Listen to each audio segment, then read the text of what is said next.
30 U.S. Marines are cornered in a ravine with no radio, no backup, and enemy troops closing in. Then one lone private climbs into the open, aims his rifle at the sky, and starts firing in patterns.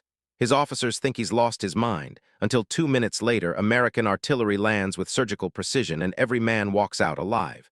Here's the forbidden invention that made the impossible happen. Saipan, June 1944. Private First Class Isaiah Washington, a black Marine serving in a segregated unit, is temporarily attached to a white platoon when everything goes wrong. Their radio man is killed. They're cut off in a steep ravine. Japanese troops are tightening the noose. According to the book, they have only two options: wait to die or go down fighting. But Washington has a third option, one nobody knows about. Strapped to his wrist is an illegal hand-modified compass. He's etched range marks into the bezel.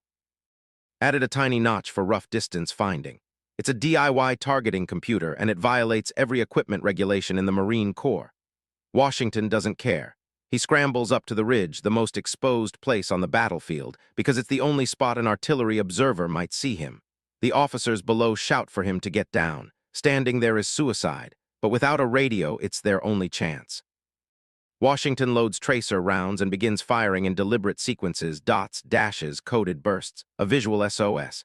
Then he goes even further. He uses the barrel of his rifle the way signalmen use flags: tilt, sweep, angle, every motion carefully calculated using the markings on his hacked-together compass. To the Marines watching below, it looks like madness. But miles away, an artillery spotter catches the flashes. He recognizes the patterns. He trusts the signals. Seconds later, shells begin to fall exactly where Washington's motions told them to. Not on the Marines, not even close. A rolling wall of explosions slams into the advancing Japanese line, shredding the attack and carving out an escape corridor. All 30 Marines sprint through the gap to safety. When they reach friendly lines, Washington's compass is immediately confiscated, non-standard gear against regulations not approved for use. No medal, no report, no recognition. Just a black Marine who risked everything, broke every rule, and saved 30 white soldiers with a modification the Corps didn't want to talk about.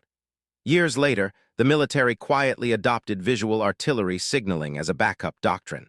Because sometimes survival doesn't come from the rulebook. It comes from the one soldier brave enough to ignore it.